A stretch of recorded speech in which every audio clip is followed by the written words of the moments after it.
Yeah, I know cats can't be influencers, but if you'll hear me out on this, I really think that if you just create like a TikTok just for cats, and then okay, so if you gave a cat a camera, imagine hello?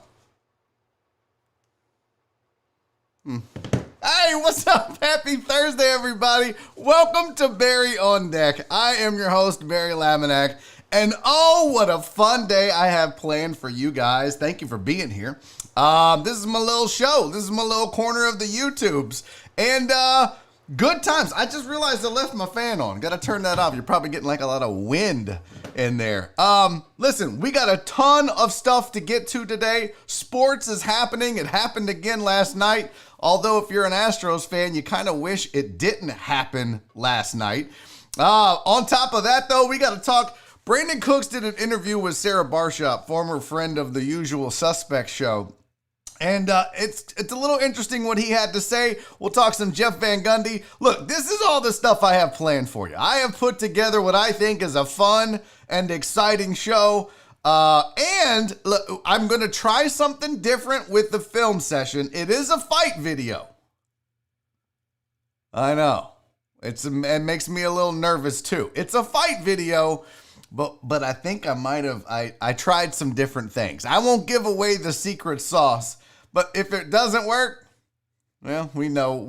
You'll know where to find me if it doesn't work, all right? And then joining me in hour number 2 on the show today, my buddy, not only is he a hilarious stand-up comic, he is a comedy writer. He is the creator of the Marquise X character, which you can see on Twitter and Instagram. Canice Nnanna, which, damn it, I spelt it wrong. I saved the wrong one. It's 2 N's in the beginning and the middle of Nana, so he'll have to forgive me. Other than that, though, man, you know I like to start off by giving a shout out to the chat. I don't know who was first. I didn't see it. I was doing other things and I missed who was going to be first today. But in the chat, I already see Fidel Limon is here. Chris Householder is here. Truck driver Pookie is in the building. Richard Vales, Charles Garza, Yuri Villanueva, Alan Denson. Happy Thursday to you, my friend.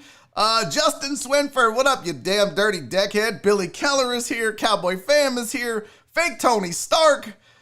Fake Tony Stark was a big Twitter guy, or a Twitch guy. So I appreciate him making the journey over here to YouTube and hanging out with us for sure. BZH420, Sandoval in H-Town. Whose birthday is it today? What I see, is it Chris Householder's birthday? How do we not have this on the data? Maybe, you know what? Jen might have sent that to me and I didn't know. Mr. Householder, happy birthday to you, my friend. Y'all, Chris is one of the funniest non-comedians that I've ever met. And he'll know exactly why I said that, dirty son of a bitch. Happy birthday to you, buddy. He said, I got a work car. I drive 1 hour to work, so get me a cheap base Ford Fiesta, 43 miles a gallon. I don't know what that means. Oh, you bought a new car. That's right. And he put his bumper sticker on it. Love you, buddy. Gregory Vega Jr. is in the building. I see you. Jeshua Watts. Hi, Donna. Donna's here. Crystal Collins. Hi, sweetie. Crystal's here. There's my Jen. She's the wave. Every time she shows up, it's always the wave. What's up, Jen? Who else? John Dory's in the building. Oh, nice. Good to see John back. Eric Resendez is here. I saw birthday boy from yesterday. John Westling was here. Robert Likes Beer is here. Chris Reyes is here. Yuri Villanueva, I think I already got you. Alex Villanueva, all the Villanueva boys are here. Clarence is here. Sandoval H-Town. Josh 713 Hooligan. Terrence J. Guys, the gang's all here. The family is here. Let's do this. Oh my God. Look, don't blow up his head, Barry. Yeah, you guys don't know. House is really funny, but yesterday on Warzone, he started cracking jokes and he said, listen, us fellow comedians, and I was like, no, you stop right there. Don't you dare. Don't you, with those corny ass jokes that you make, Chris Householder, don't you dare. Don't you do it. Hey, Justin Kelm is here. Dr. Trey is here. Truck and Taco, what up? He said he's got his Barry on Deck swag bag today. Good. I'm glad. Hopefully that The post office didn't mess it up like last time. That was a disaster. All right, so there's the chat. We got you guys in. I'm excited. Tons of stuff to get to. Let's hop into it because I don't want to waste any time and miss out on anything. Headlines of the day. The Nats' Max Scherzer left the game in the first inning versus the Mets, having tweaked a hamstring. He said he's not worried about it, but we'll find out if he is or not going to miss significant time. Aaron Judge is just a monster. Hit his 7th home run of the year. They've played 10 games. 10 games. He's hit 7 home runs. I don't want to be on pace, guy. But he's on pace. All right. He's on pace for 42 home runs in a 60-game season. Okay. MLB has had 0 positive corona cases in its latest round of testing. Maybe they just skipped the Marlins and the Cardinals. I don't know. But good for them.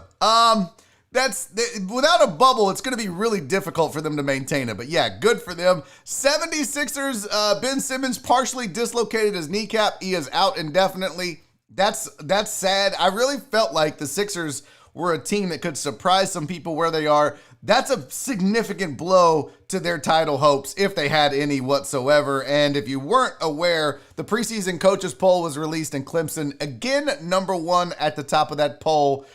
If we get college football, do you think Clemson finishes the season number 1? I don't know. I mean, that's always so difficult. I think the advantage of the way the polls work usually is if you can start at number 1, you have the ability to maintain that edge. And it was more so like that before there was a committee. But I think even the committee gives some credence to, oh, well, you're higher up already. Maybe we'll leave you up there. I don't know. I don't know that Clemson is the best football team in the nation, but they're close. I could certainly see them playing in the final game of the season. Yeah, Jen said nope. Late, but what up? Hey, what up, Jeff Bell? Welcome in. Chris Davis says he has exclusive content of the Reverend Chris Householder doing stand-up. It's awful, by the way. He said, we'll talk about it more when we're on the road, Barry. No, Chris, listen. You and I, you're a funny dude. You're so funny, but you're no. You know how angry I got last night when he said in our profession? Oh my God! I wanted to fucking... Nah, it was funny as shit. If you can see the clip, it's hilarious. Seeing him...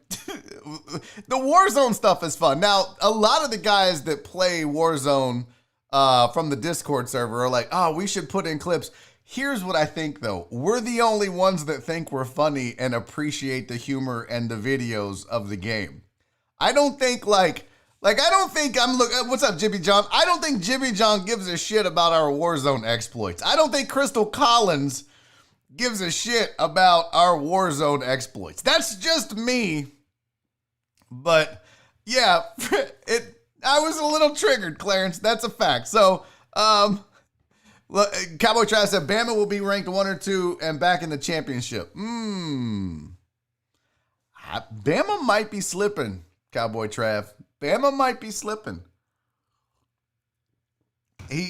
No, honest to God, Jeremy, I wasn't triggered.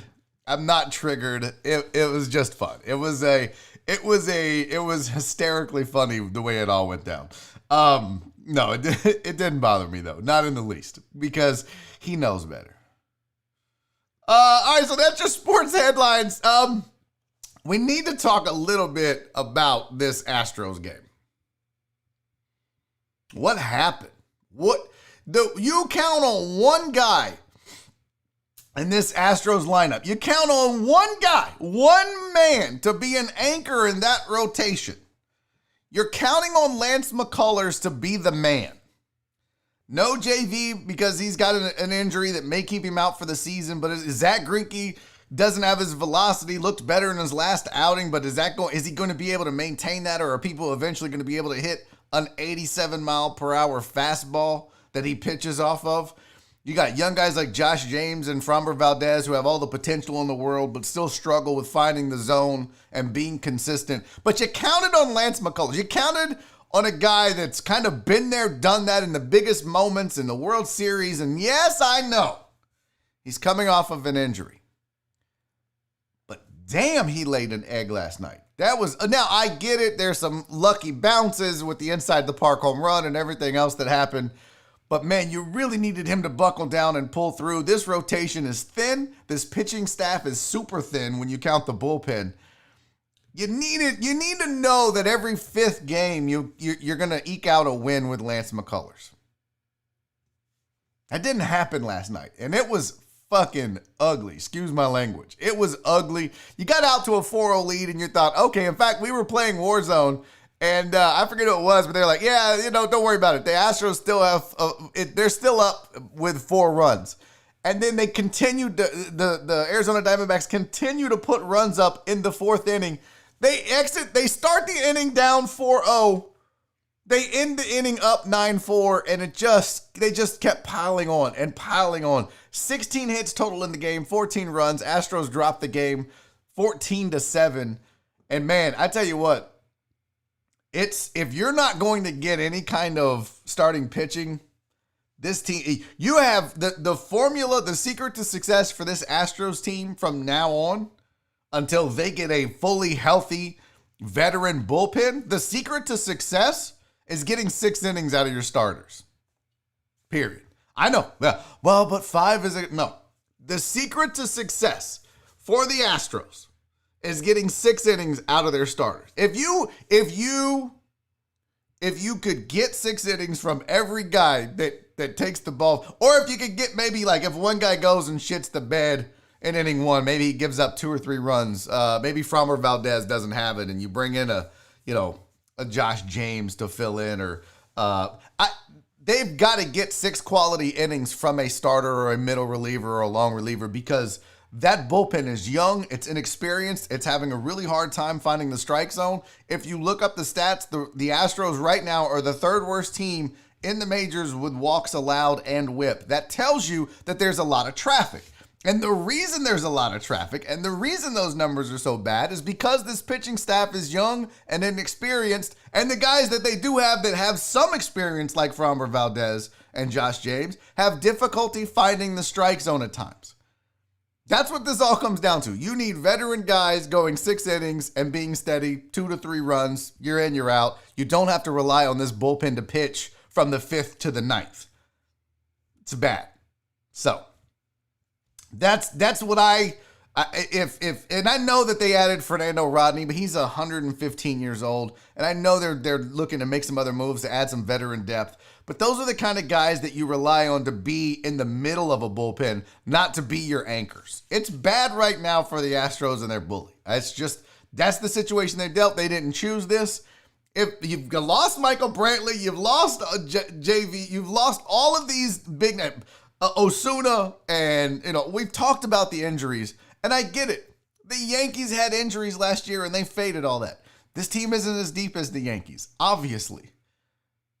I think at this point, if I'm Bregman and Altuve and Springer, I'm just like, boy, I got some soreness in my back. I'm just going to miss the rest of the year. Just fold up the tents, let all the young guys play. Fuck it, we'll get them next year. I'm sorry. I don't feel like this is going to be a pretty season for the Houston Astros based on what we've seen so far. And the fact is, they couldn't come at a worse time. Like, this is all you need is the rest of baseball going, ha, ha, ha. See? It's going to be ugly. Yeah, well, Cowboy Trav, the Nationals struggled for a very long time with their bullpen. The difference is they didn't have, rookies in the bullpen. They had guys that struggled, but it wasn't all rookies. When they went out and added Sean Doolittle, they tried to get better at the back end of that bullpen. They made several other moves to add depth to their bullpen, which panned out by the end of the year. So it's a different scenario when you talk about the fact that there's one non-rookie in the bullpen currently. That's the scary part. There's no experience. They're wild. They're young. They don't know. They have a great outing, but then they're going to blow up for 3 or 4 other outings, and you can't win like that. Underrated mess. I get it. Stros will make the playoffs. Great. Yeah, that's like being the 8th seed in the NBA. Cool, you made the playoffs. Okay, and I'm not suggesting this is you, underrated mess, but that's the Texans fans' mentality. Yeah, we got beat, but we made the playoffs again. I'm not looking forward to this baseball season anymore. The Astros are fighting the rest of the majors with one hand tied behind their back. And I get it. I know YouTubers that are going to see this. Yeah, but they cheated. Fuck them. I get it. It's just not going to be a fun season for Astros players. Correa is good now. Yes, he is. Correa is tearing the cover off the ball. Maybe he should get his store back too. Everybody just fold it up and go home. We'll see you 2021. This season sucks. I'm already in the dumps about it. I'm not going to lie. Speaking of the Texans, I mentioned that Brandon Cooks did an interview with Sarah Barshop of ESPN.com. And he talked about the fact that, let me find a spot for this. I'm going to move this here because I don't want it covering up the source. I try to give credit to sources when I pull stuff. But Brandon Cooks was asked about his concussion history. I think he's had 5 or 7 over the last few years. But he told Sarah Barshop, for me, I'm not worried at all. If there is any hesitation or worry, I wouldn't be here right now. But at the end of the day, things happen in this game that you wish don't happen. But when you start to learn through this process, you really start to get an understanding on what this is. There's so much out there that people just don't understand that goes into this. He went on to say, everybody thinks, oh, it's just impact. But without going into specifics, I am comfortable, I feel great, and I look forward to continuing to just do what I have to do and go out there and give it my all. There it is. He's suffered 5 concussions in his 6 years in the NFL, 3 of which came in the past 2 seasons. And that's the scary part about this. You know that once these guys start getting concussions, they start and seem to happen more frequently. That's the concerning part. When you looked at 2, what was it? What did I say? 2 in the last 3 years? Yeah, 3, which were in the last 2 years. That's a concern, and that's going to continue to be a concern. Now, you hope that Brandon Cooks makes it through the season without suffering a concussion, because it's not even about, is he going to be able to contribute for this football team? It's about his health, his long-term mental and physical health. That has to be a concern. That has to be considered. And yeah, if you're a Texans fan, you got to be worried about that. Can he produce? Sure. I think I saw something where he was the first guy, only the third receiver to have over 1,000 yards in his first 4 seasons in the NFL or something like that. Something crazy like that. He's got a ton of talent, tons of talent, but so does Will Fuller. And that's the concern you have with this receiving core. And I thought it was an interesting article. If you get a chance, go look up Sarah Barshop's article on ESPN.com. Oh, wow. Chris Householder, the birthday boy, said, concussion game 2, book it. I could, listen, the way that, with the luck that the Texans have with injuries, I can certainly see that. Cowboy Trav said, who has a better season, Lamb or Cooks? That's a really good question. Right now, I'd probably say Brandon Cooks just based on track record. But you're right. Those concussions. Oh, it's not his birthday? Well, what the hell are we talking about his birthday? Well, who said it was his birthday? Listen. Hey, look who showed up. Miss Pink Valkyrie is in the building. Welcome here. Listen, I don't know if it's his birthday or not. It's my son's this weekend. Oh, gotcha. Well, I see, this is what happens when I'm not in the chat only and doing the show. I catch things in the chat off of my periphery. They scroll by really fast, and I'm a fucking idiot. All right, listen. We all know that. All right, so check out the article on Brandon Cooks. Now, this makes me laugh so much. And I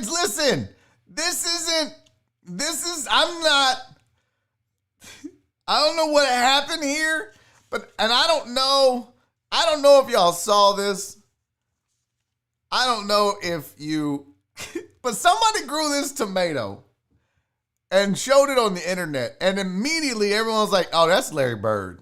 Oh, that's definitely Larry Bird. And y'all, bro, Somebody tell me that does not look like Larry Bird, and I will call you a liar. That is 100% Larry Bird. Look at it. That's so fucked up. They showed this on a broadcast. I'm not going to hell. No, fake Tony Stark. I didn't do this. I didn't grow the tomato, and I didn't make Larry Bird look like that. Okay? Neither one of these are my fault. I'm not a farmer, and I didn't make Larry Bird. So neither one of these are my fault. But the fact is, somebody grew this tomato, showed it on the internet, and immediately everybody's like, yep, that's Larry Bird. Well, they showed it on a broadcast last night with Jeff Van Gundy. And he immediately was like, oh, that's disrespectful. He was like, he called it disrespectful, which I love Jeff Van Gundy. I mean, Jeff Van Gundy is the man. He's one of my favorite personalities in sports. Jeff Van Gundy, his honesty, his sports acumen, his NBA knowledge and all. And he's I shouldn't say great. He's a good basketball coach. Love him on a broadcast, though. I think he brings a lot to an NBA broadcast. But he was upset. He was like, yo, that's super disrespectful. And then he starts talking about the fact he's like, well, Larry had a great jump shot. And yeah, we get it. But Larry looks like a tomato, bro. Like, that's not the point. We know Larry was a legend. That's his name. But he looks like a fucking tomato. Or a tomato looks like him. I don't know. Fidelimo. That is outstanding, dude. He said it's one of those seeds from China. Oh my God. China wants NBA basketball so bad. They're literally growing. That's why they're sending seeds. I swear, if I get a kumquat that looks like Yao Ming, I'm going to be so upset. Oh my God. I'm going to be so mad. And Peak Valkyrie agrees. JVG is the best. Tony Garza. What's up, Tony? Tony said, that looks like a Dallas resident trying to count to 10. Damn, you ain't right. You ain't right. Now, you know you're going to make Total Dallas upset. You know. I love how the chat just has chat wars. It's pretty dope. Speaking of Jeff Van Gundy, though, not only did he try to defend Larry Legend and say that it was disrespectful to compare him to a tomato, but then he attacked a rescue dog named Pickles. So this is your man's right here, right? And he was talking about a rescue dog that his neighbor had named Pickles. And listen, I'm not going to run video. This is just some audio from the broadcast. But listen to what Van Gundy says about Pickles. It was a rescue dog. Yeah, it was a rescue dog that should not have been rescued. They should have. This dog is the ugliest dog I've ever seen in my life. Mark, to say I need you is an understatement. How do you not love Jeff Van Gundy? How do you not love that man? This dog was the ugliest dog I've ever seen in my life. Are you kidding me? That is so great. That is so great. Oh my God. Jeff Van Gundy is a national treasure. I mean, I think we should all agree on that. And if you disagree, you can go to hell. And I'm sorry. Jeff Van Gundy is that good. It's so good. What did we hear here first? Let's see. I'm trying to. Where am I at? What did he said fuck Pickles. No. All right. Oh, is Jeff Van Gundy a Buc-ee's fan? Can we talk about Buc-ee's for a minute? I know this is totally off. Listen, my list today didn't include Buc-ee's. It has headlines, got that. Astros got whooped, got that. Brandon Cooks isn't worried about concussions, got that. Larry Bird looks like a tomato, yes. JVG and a dog, Pickles, yep. XFL video games, gonna get to it. Jake Paul, Addison Rae, all that's on here. The topic of Buc-ee's was not on the list. But I have thoughts on Buc-ee's. Let's talk about Buc-ee's for a minute.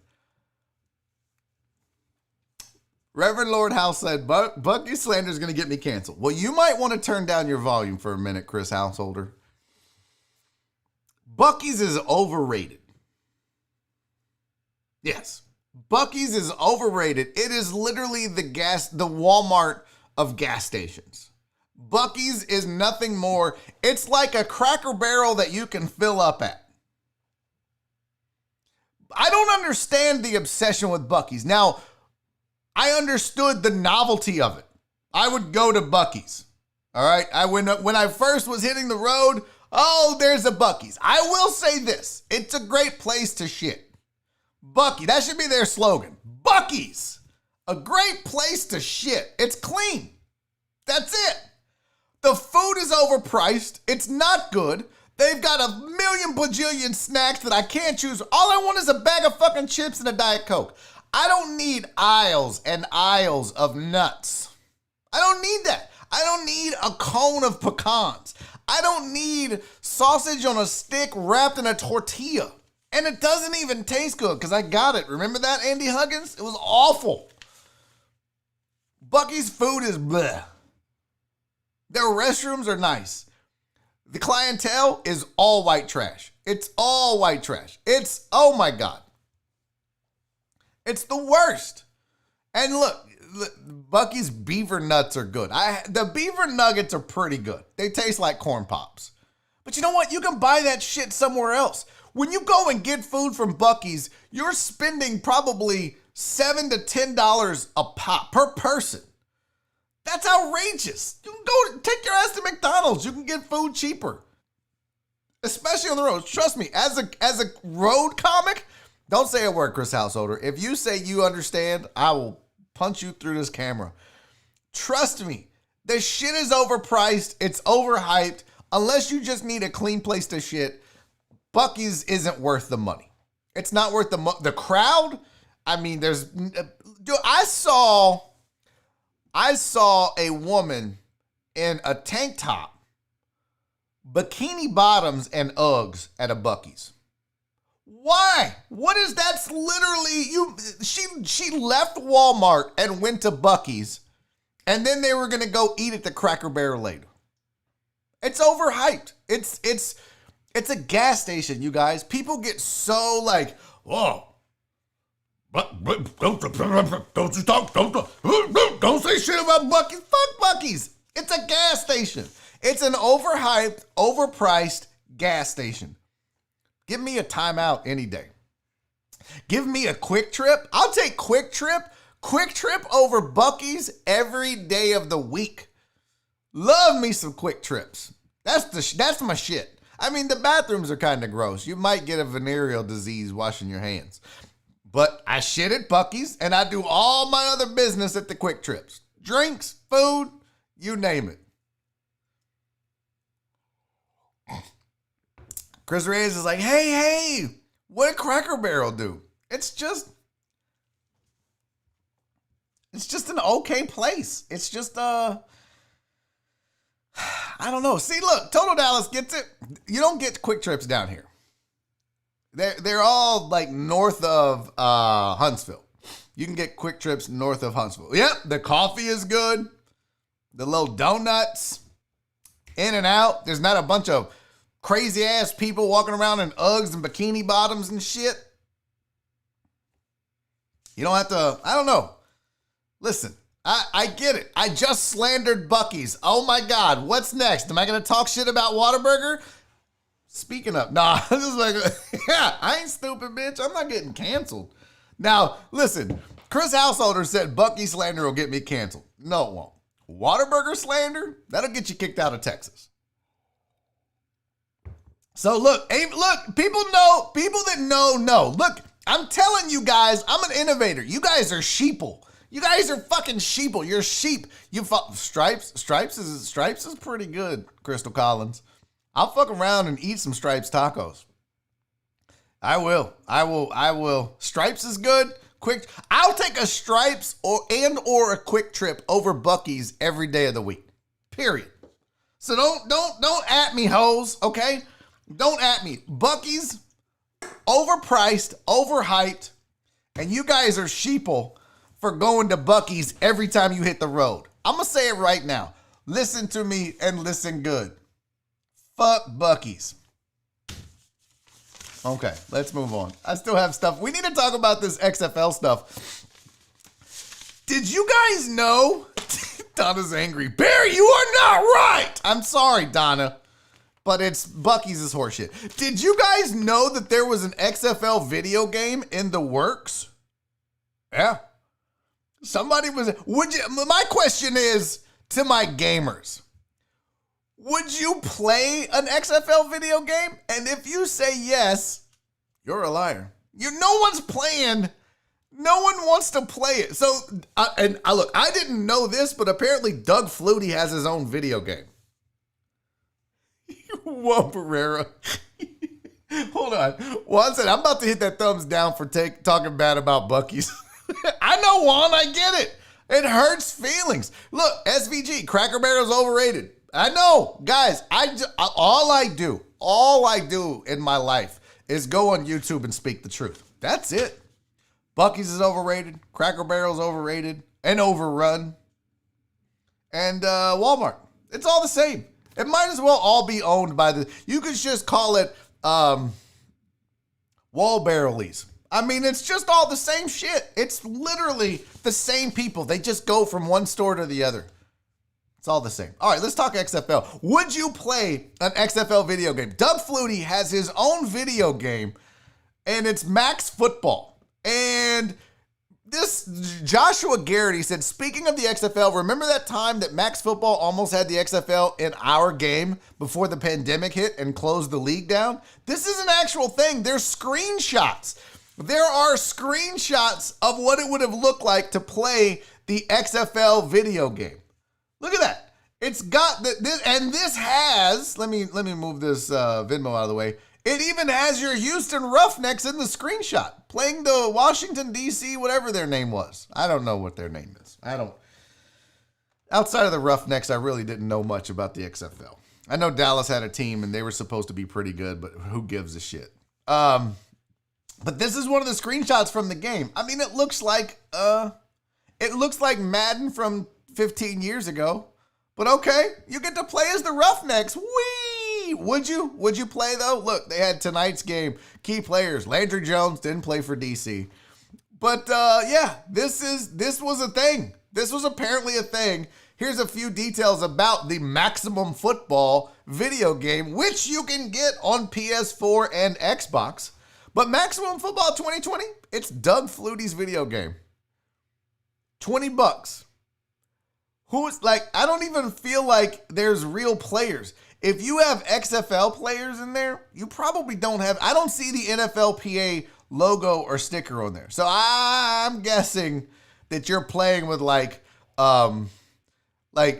you're probably playing with Bomb Trady and guys like that, like Nam Cooten. Like, you're not playing with the real players. You know what I mean? Deshaun Whitson. It's close. It's close. No, Chris, stop it. All the player ratings are under 7. Oh my God. Truck and Taco, that is so funny. You pull up all the XFL teams and you're like, who's the highest rated player? 68. What? Like, that's the best. Yeah, it's XFL. 68, highest rated. That is so funny, Truck and Taco. Man, y'all are killing it in the chat. But this is some of the stuff that they talked about on the game. According to the game's description now this isn't me talking.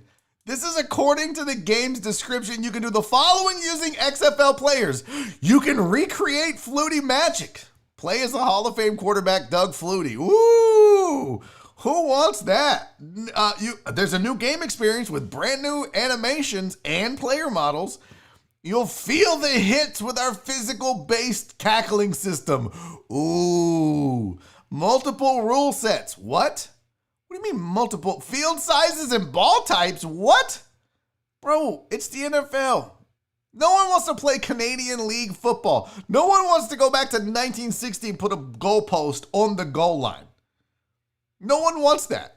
But they're offering it. It's an option. It says practice in the spring league, hit the practice field, and perfect your plays. I mean, look, I'm not going to knock people for trying to get that hustle on, but you got to do better than Doug Flutie with no players. No, everybody that plays video games is doing it as an escape. we want to be Deshaun Watson. We want to be Tom Brady. That's why we play the video games. I want to run around with Patrick Mahomes. I want to, when I play NBA, I want to play with Chris Paul. Not, what was the other one? Chad Paul, whatever the fuck the other guy's name was. The State Farm agent. I want the players. And that's the disadvantage. If you don't pay the NFLPA their money to use the names, no one wants your video game. Total Dallas. Which Doug Flutie, the new Gen X version? Nice. Cliff Paul. That's what it was. But yeah, I don't want to play NBA 2K live with Cliff Paul. I want Chris Paul. That's what I want. I'm sorry. Yeah, I do remember the Blitz game. It was, again, it was all right. I want to play as the players. So, I don't understand the ball thing. That is a good point. Is it just because you can get an XFL ball? Maybe you can like switch it out for a rugby ball? I don't know. It seems weird. But that was your that's your sports news for the day. Real quick, before we get into some entertainment talk, I do want to tell you guys about Dan's Seafood and Wings. If you love any of the following, then listen close to my voice. You like Asian food? You like Latin, Cajun-inspired seafood? You like wings? Dan's Seafood and Wings is the place for you then. They're known for some of their more popular dishes like the boiled spicy shrimp. So if you've never been to Dan's and you're going to try it because you want to support the show, maybe start there. Maybe start with the boiled spicy shrimp and then work your way through the New Orleans barbecue shrimp. Maybe try the grilled platter. I'll tell you this. Francisco Abarco went to Dan's. He did. That's his face right there. That's not even a lie. That's really Francisco Abarco with his mask on. Good for you. He went to Dan's. He said he absolutely loved it. I'm telling you guys, look, Sergio in the chat said, Dan's is so good. If you haven't tried it yet, do yourself a favor. Get out to Dan's Seafood and Wings and try it. 2 locations for you around the city. In Southwest Houston off of South Gessner, and in Northeast Houston off of Uvalde. You can go to eatatdans.com, or if you're a social media type, hit them up on Instagram at eatatdans or on Facebook at eatatdans1. Either way, check them out, support the show, and eat some good food at the same time. That's easy.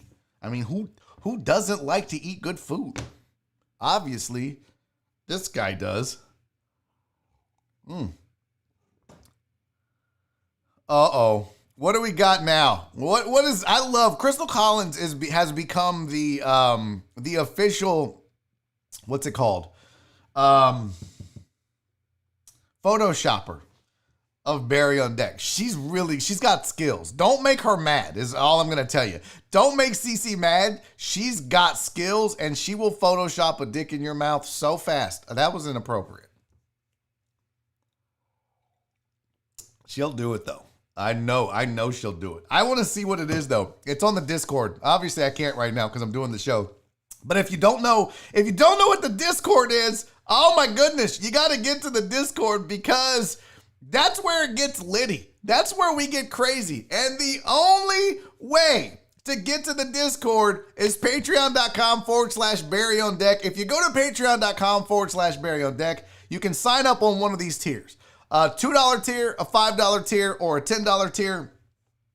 And that gives you all kinds of stuff. Like each tier you get certain things. First tier you get like a sticker. The second tier you'll get everything in the $2 tier plus everything in the $5 tier. And if you're a huge deckhead, you sign up for that $10 a month tier. You get everything you see on the screen. Plus, and most importantly, you do get access to the Discord server where it all goes down. And apparently it's getting crazy. Hold on. I'm going to go right now. You know what? Stop this shit. I know that we're doing a show. And I'm not supposed to be, what is this shit? I'm not supposed to be distracted, but I think I know what this is, and it's probably going to be funny enough to actually put on the screen. I don't know if that little beepy beep came through. I'm on show discussions, and where'd it go? I don't see it. Oh, okay. This is what I thought it was going to be.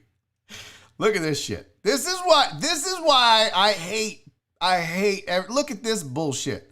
What is this? This is the shit you guys are missing. This is the kind of shit you miss on the Discord server. No, this is slander. Look, Friday the 33rd of February. Oh my God, Crystal, I love you to death. That is so outstanding. Vanilla said, put the picture on the screen. I did. Oh my God, that is so funny. You are the best, Crystal. That's some good shit. Also, y'all all can go to hell. Chris Householder will never open for me. Ever, never, ever. Not even if he was a good comedian. No. Bullshit. Not after the awful jokes that he told. All right. Speaking of awful, Jake Paul got his house raided. We talked about that yesterday on the show. We talked about he had a mansion. It was $7 million and the FBI raided it, right? Well, if you'll recall, we talked about how, like, this YouTuber, he was on Vine and became a YouTuber. He does pranks, and the dude has made enough money to buy a $7 million mansion in LA. Well, John Westling was like, yeah, remember now, that's not that much money. I found a picture of dude's house. I'll take it. And that's in LA. That's what $7 million gets you in LA. I'll take that. If that's all you get for your money in LA, yo, that shit is nice. This guy. No, I'm sorry. This is a guy. I don't know why I just did Borat. This is a guy owns this house for doing this. Yeah. This guy, this house, doing this. I have this cup.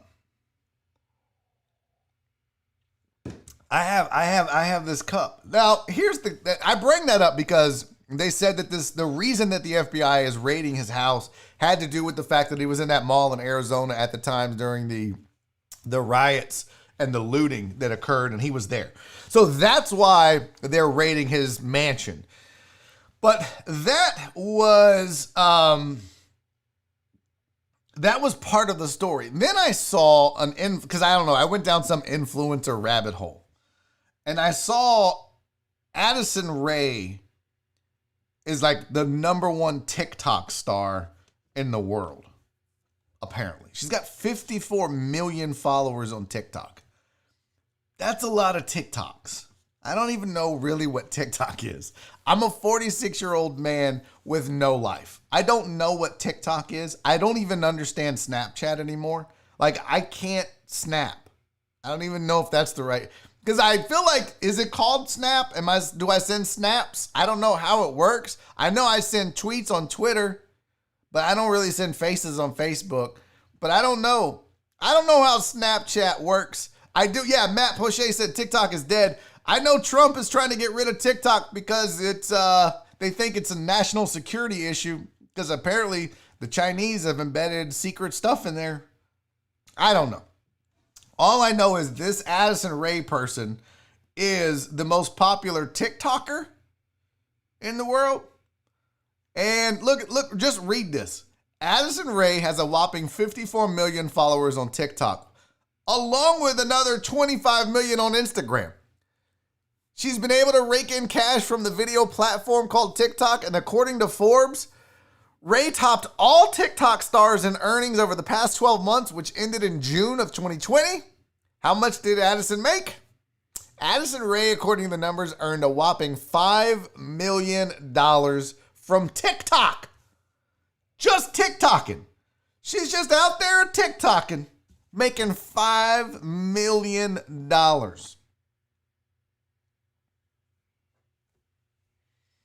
That's crazy talk. That's crazy.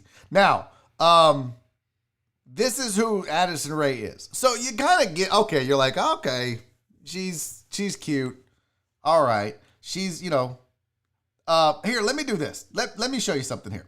Before I get to the others, I don't know who Addison Rae is. I'm not hip. I don't know the latest TikTokers. But I wanted to see what is it that she's doing that I need to start doing to make $5 million in a year sending talks or ticks or whatever the fuck it is. Doing TikToks.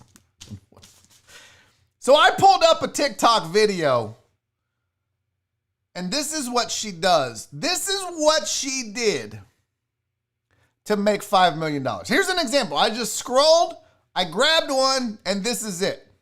This is what she does. This is where to go. How come it's not showing up? Okay. Well, maybe that's not what she does. Here we go. Let's try this again. That boy sus. What? Get the fuck, that's a must. I don't trust. Okay, cool. And Tokyo. That's it. That's what she does to make $5 million. She takes somebody else's song and she dances to it and lip syncs. What am I doing? That made her $5 million. I don't even know. I can't even fathom that. Look, this is look, that. I'm not going to play the song again because I'm already going to get a copyright strike for that. But look, this is what she does. That made her $5 million. What? Yeah, exactly, Matt Boucher. What the fuck are we doing? What are we doing with our lives? What are we doing with our lives? Somebody pay me. I can flop around like a goddamn fish too. Somebody pay me. Shit, that is insane. That is unbelievable. Here's the top TikTok earners. Addison Rae made $5 million. Charlie D'Amelio made $4 million.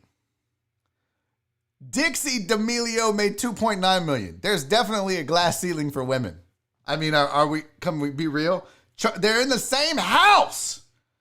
And she made less than Charlie. Lauren Gray made $2.4 million. Josh Richards made $1.5 million. And Michael Lee and Spencer X both made $1.2 million.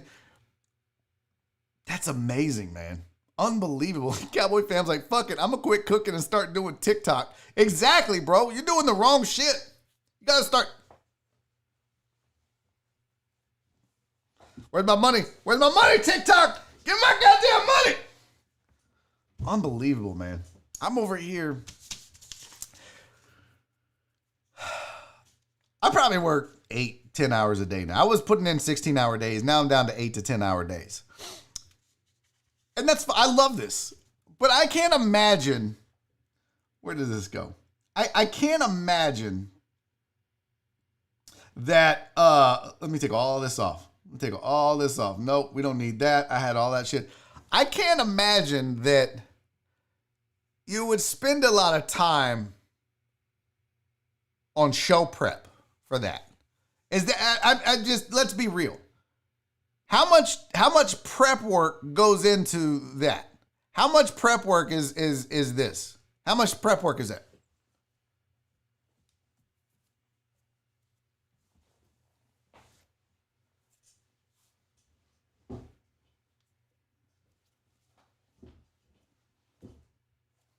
What the fuck are we doing? What am I doing? I didn't even need the music. What am I doing? The fuck am I doing with my life, people? $5 million. Unbelievable. All right, guys, it is time. This is going to be risky now. Listen, I'm going to set it up. This is going to be risky. We're trying a new way to do some videos so we don't get in trouble with the tubes.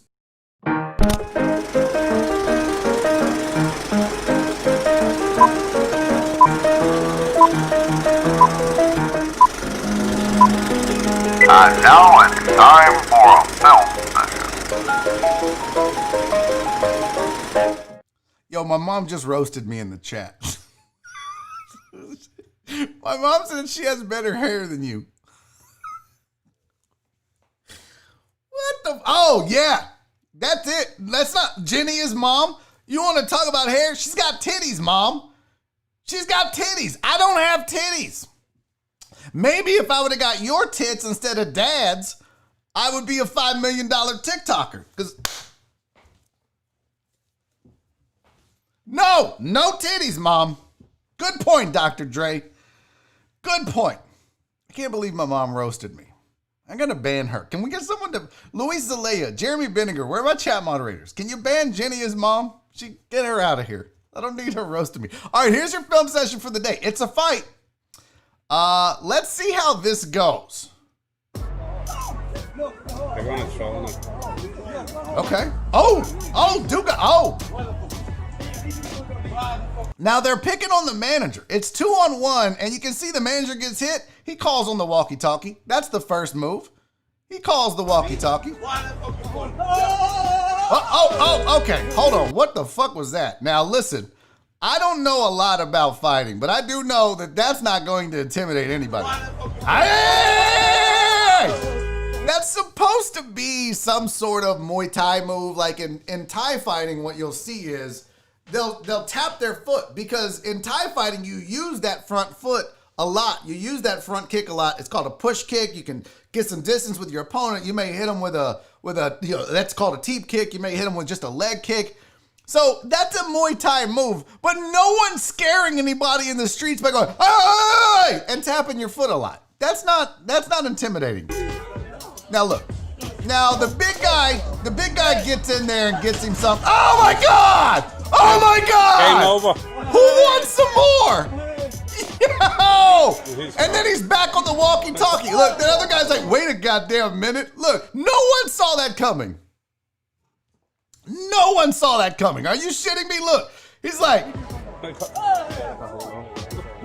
oh, he's like, settle down, bro. I don't want to. Sit your big ass down. Oh my God, what? What? Yo, so now we're just gonna spit? That's what we're gonna do. You can't whoop his ass, so you're spitting on him. Yo, that dude is a punk. That manager is a fucking beast, y'all. He just beasted on both of those dudes, and now look, he's still down. Still down. And now look at him trying to help him up. Look. That dude is fucking out cold. I mean out. They're like, oh my God, his head is open. Yeah, his head's open because he's a fucking asshole. And they tried to 2-on-1 some dude with a walkie-talkie. I don't know a lot, but I do know, don't fight a man with a walkie-talkie. I don't know why that's a rule. But like here's the great thing. So right here, this move is nothing more than intimidation. This little move right here. Bro, you weren't even close to hitting that man. Not even close. He's like, no, I got this. Nope, I got this.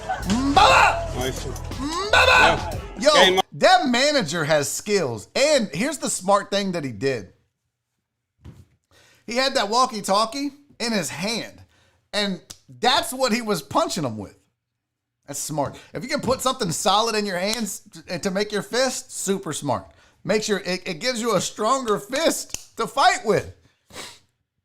That was legit. I forgot who sent that to me, but man, that was a good video. Now, I'm assuming we're still up. I have no idea.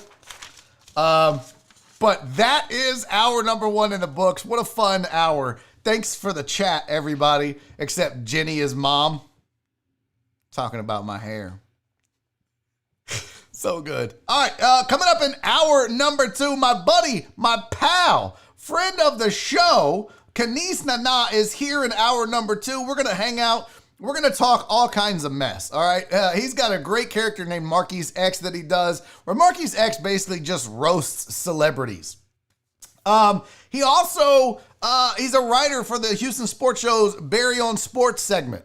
You may have heard of that. That's this guy, right? So we'll talk a little bit about that. We'll talk comedy. We'll talk roasting people. We'll talk all that and more with the hilarious Canice Nnanna coming up in hour number 2. Don't go anywhere. In fact, if you do leave, make it so that you go get a friend and bring them to the show. Introduce somebody to Barry on Deck. They might really like it. We need to start spreading the word here, all right?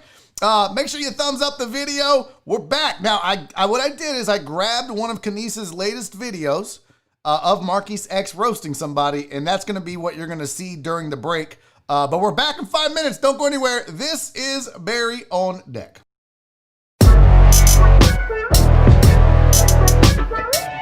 Tory Lanez just threw his entire career away. He was about to be a world star.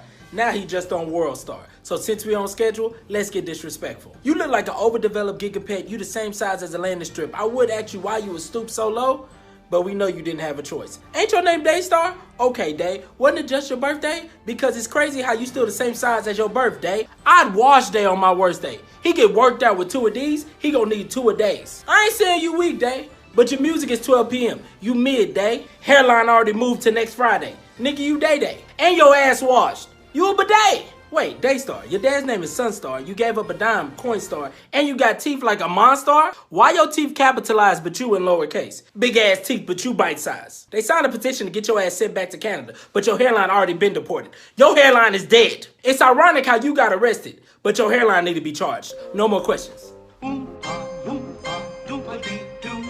I've got a perfect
laid plans is how the saying goes, I guess.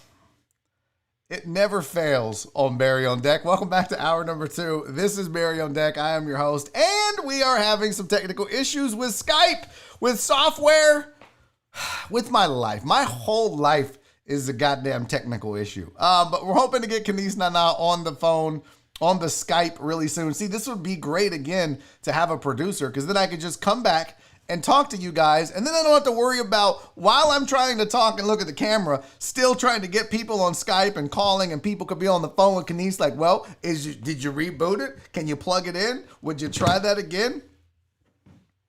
Yeah, it might be a solo show today, Chris Householder, and you know what's scary about that? I legit have nothing planned, but thankfully, we're going to make sure he gets audio first. Yo, yeah. Hey! He did it. He did it. Joining me on the show. Bro, it's always something with us. We are a mess. And it's me. I think it's me. You think it's... I mean, I do. This is the 63rd time I've done this, so... And I'm glad to be number 63. Okay. Welcome to the show, Canice Nnanna. Canice, what's up, homie, man? How are you? Nothing much, single, ready to get entangled, so... You know what I'm saying? I'm having a good time. I hope y'all are too. Very. Yo, you have merch already for that? Yeah, absolutely. Absolutely. Ladies and gentlemen, if you are single, if you're single but in a relationship, but not really, but in a situationship, but you want to be with somebody, but you're not held down by somebody, but you kind of are, and you can't really explain it, this is for you. Single and ready to... Did you say a relationship? What did you call it? A situationship, but not really a relationship, but you can't really date other people, but you can, but you would get mad if they did. But then again, you want somebody to actually get involved with. That is being single, ready to entangle, right there. You have way too much. You thought you have way too much time on your hands as a single situationship. Have you been in a situationship? I mean, we've all been to Dallas. So I would definitely. Yo, okay. We need to discuss that. For those of you that don't keep up with Marquise X and Canice Nnanna's Instagram and Twitter and YouTube channel, there's a lot of hate for Dallas chicks. That's what we call it now. Yeah. Where does the hate come from, Canice? Why? I barely mentioned them. What? Here's the thing. Slander is real. A long time ago, I used to talk to this Dallas girl, right? This chick from Dallas or whatever. Long time ago, before I found the Lord. You know what I'm saying? Like when I was a heathen. You know what I'm saying? Because you have to, love Satan to date his daughter. You know what I'm trying to say? But I don't know. I love Dallas. I love everything about them. I love how the Cowboys win every year. I love how the Mavericks are not disappointing. I love everything about Dallas, man. What is it about Dallas chicks specifically, though? Was it just one that scorned you, and now you don't like any of them? To be honest with you, if we're being totally honest right now, they never did me wrong. They are amazing women. They have their lives together. They're sluts. But here's the thing. Here's the thing. Did you just sneak in? They're sluts. I swear. They're just a little misguided. They didn't. They just a little misguided. When you're in church, that's how you know a girl's up. Oh, she just misguided. She's very user friendly, and they've all been like that. And they're great people. To be honest with you, I shouldn't even be talking about them. They're great people.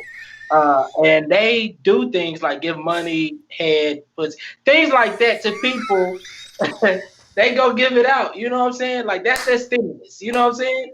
They giving this stimulus for JJ to people. You know what I'm saying? So I appreciate that.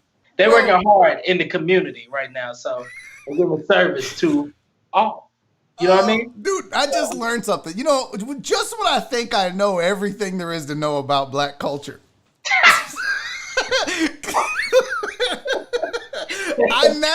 Every day, babe. I learned about misguided in church.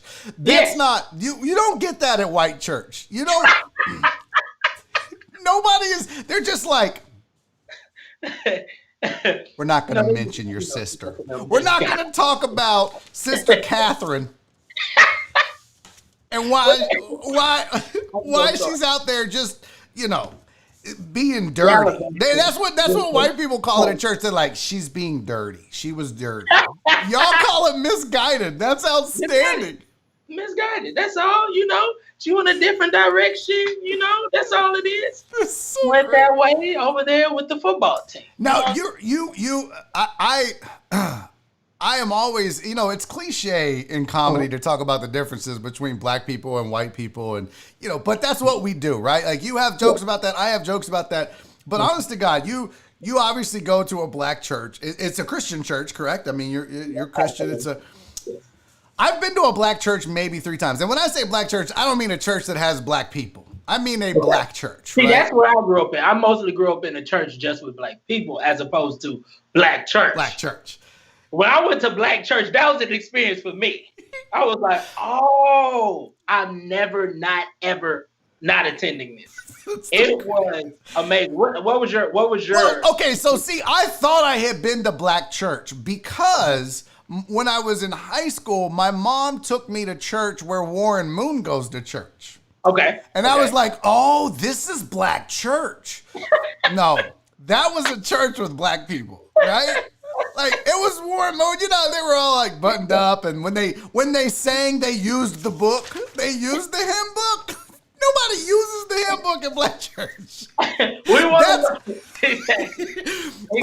Have you ever been to white church? Have you ever been to white church? I actually grew up in the Catholic Church, and it was straight up like it was nothing but white people. Like when I was young and everything.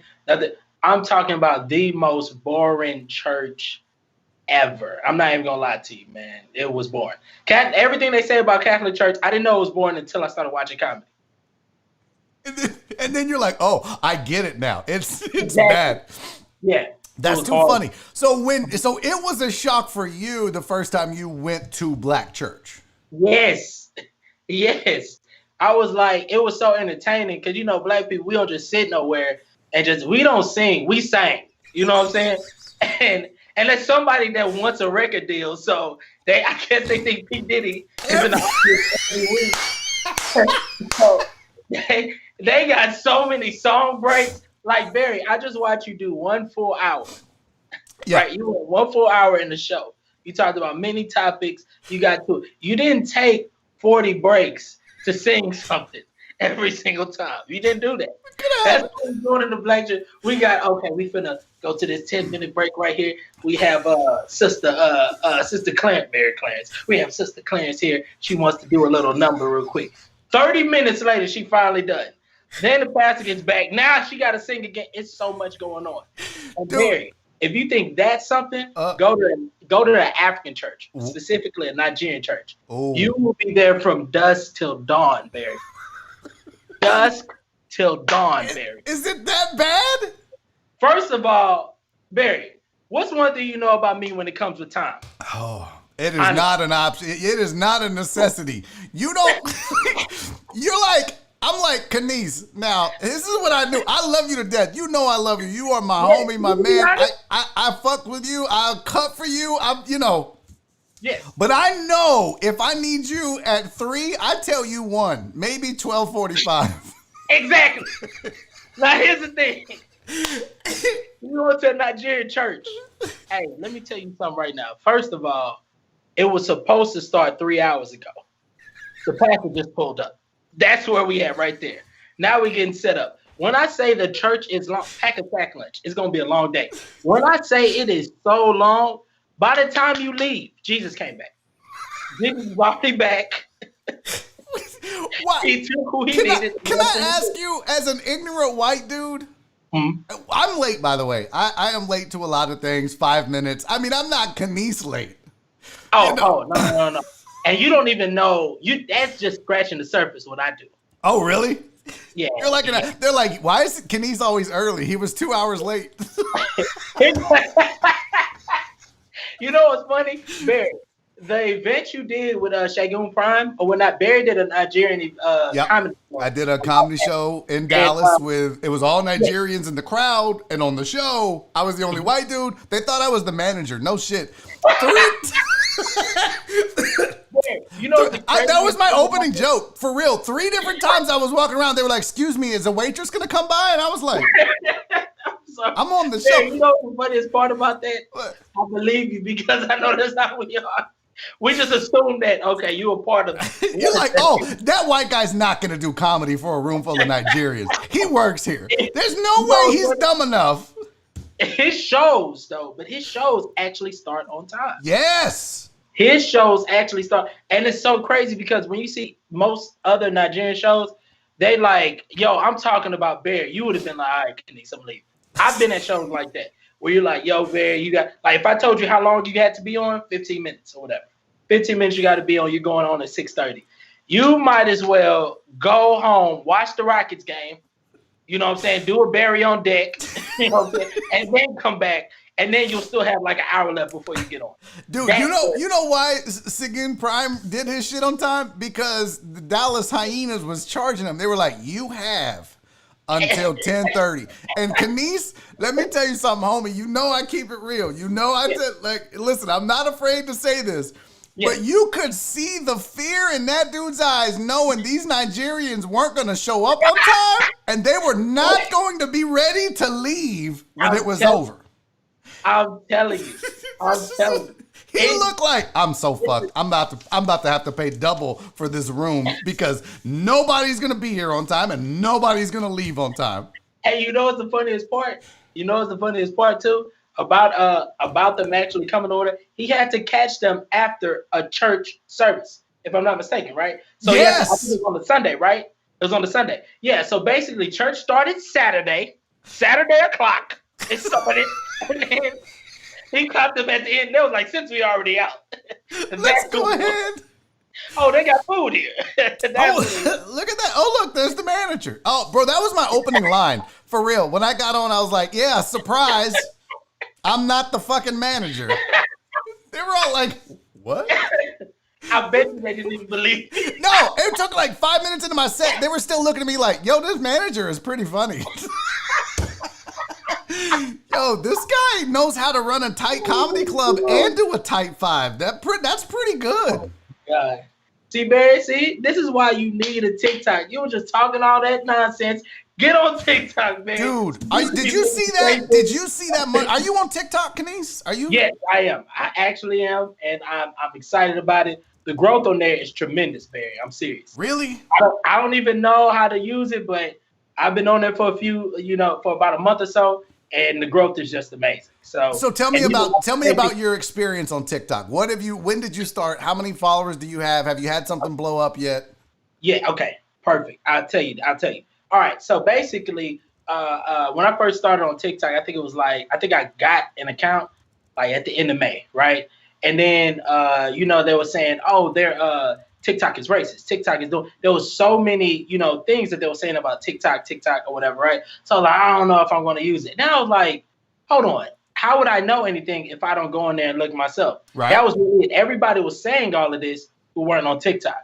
So I went on there, right? And so I was like, oh, that's a lot. They're not shadow banning this or whatever. So when people were like, yeah, I did this and this person did that, and they gave that person a whole bunch of likes, I was like, oh, I get it. Because TikTok is like Vine, okay? Real fast. TikTok is like Vine. Okay. You know, Vine, it's not like Facebook and Instagram. Facebook and Instagram is literally, how I keep in contact with friends, family members, this and that.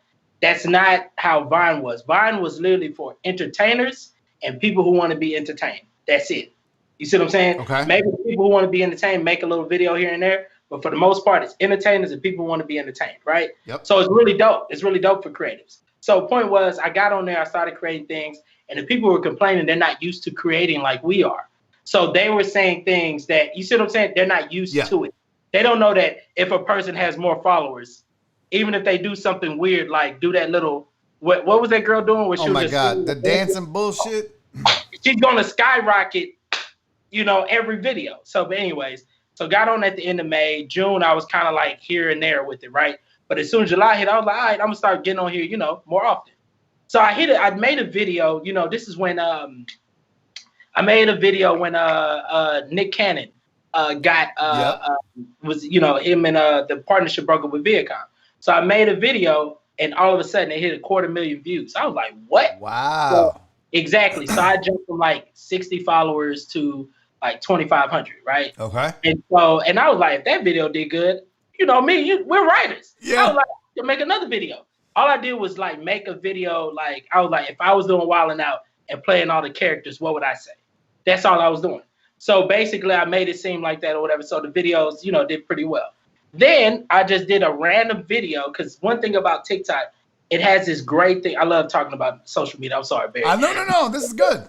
It's timely too because we just did this on the show, so it's interesting to hear this. And by the way, if y'all love social media, two guys or whatever, this is just so y'all know if y'all any creators out there or whatnot.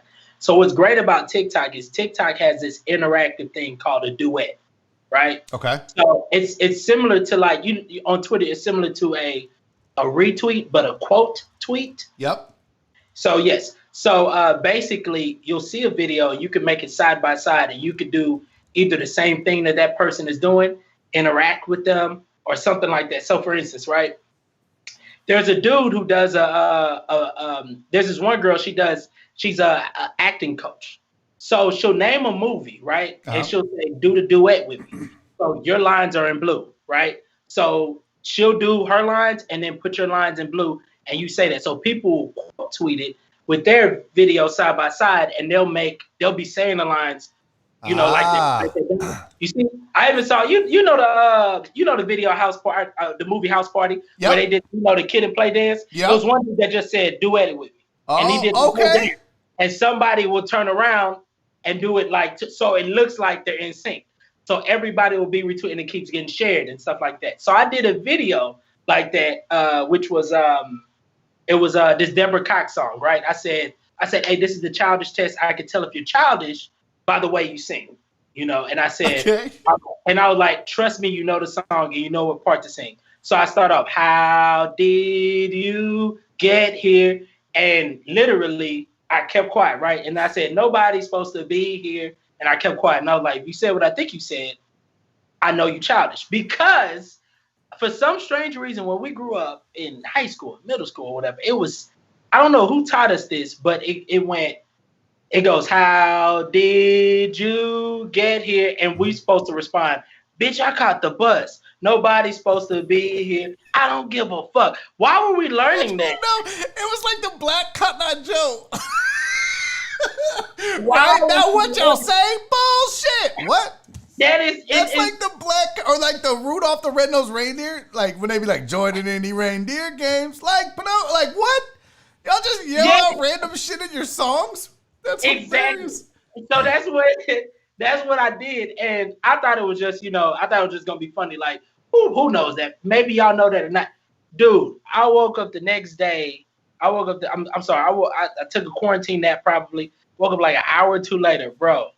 It had 250,000 views at the time, and everybody made a duet of themselves saying it. Wow. And then like even to this day, it's almost at 700,000 views. Wow. And I jumped from 2,000 followers to about 9. I'm almost at 9,000 or whatever. But I did that like 4 or 5 days ago. So it just kept. That's crazy. It keeps having, it keeps going on the explore page. And maybe this is just an excuse, Canice. And you know me, I'm gonna keep it real. I don't know if that's my audience, right? Like I don't know. I don't know if I don't make stuff like that. I make stuff like this, right? Like this is that I do longer form stuff. I don't do rants or quick dances or so I don't know if that will be my audience, but I can see the benefit of it, and maybe I do need to do it. But I know comedians that'll take clips of their sets and put them on TikTok. Yeah, I seen that, and Jeff Joe, shout out to Jeff Joe. He did that, and he got one that had 1 million views. Wow. But he actually posted it, and it got a little bit of hits. But when he reposted it again, literally like a week or two later, with the subtitles on it, it went to 1 million views. Really? And he got 20,000 followers. Wow. Well, speaking of that, real quick, I want to do this because I told you we were going to make this happen. What is your YouTube channel?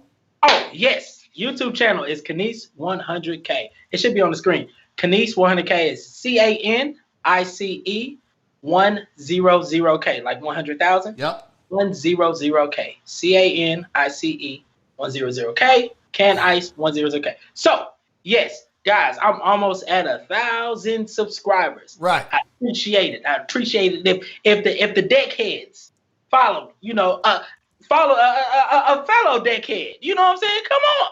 Listen, Come on. we did a thing for Cowboy Fam, who's a deckhead, to get him on to boost his. And I'm gonna tell you right now, 1,000 is that's the big deal for subscribers for on YouTube. That's how you can start to get monetized. So I'm gonna ask the deckheads this. Yeah, by the way, my cat Oliver showed up because he's hungry, and he just shows up randomly during the show. He just shows up. But go on YouTube. You're already here. Go to Canice 100K. He is literally 21 subscribers away from 1,000, which means that is step 1 of 2 to get monetized on YouTube. If you think he's funny, if you enjoyed this first 25 minutes, well, actually, 15, because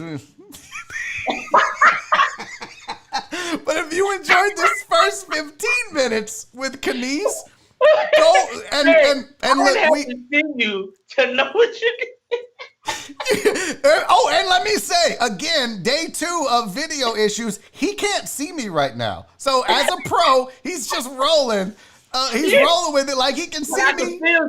I can feel you, brother. Well, we do have a chemistry, haven't worked together, so that's good to know that we can, that we can still make it happen. But yeah, and also just so you guys are aware, if you are a member of the Discord server where we do get lady at times, go to the Discord. We're gonna have a link posted for you guys to get to Canice's YouTube and go subscribe. I would love nothing more than to be able to say that the Deckheads and Barry on Deck pushed him over the top to get to 1,000 subscribers on YouTube. It's super easy. It's free to subscribe. It don't cost you anything. Just look, and I'll be honest, you don't even have to turn on notifications. Maybe it's not your thing, but just get him to 1,000 so he can start getting monetized, right? Let's do it. Yes, shout out to Billy Killing or whatnot. He just followed right now. Shout out to Billy. Okay.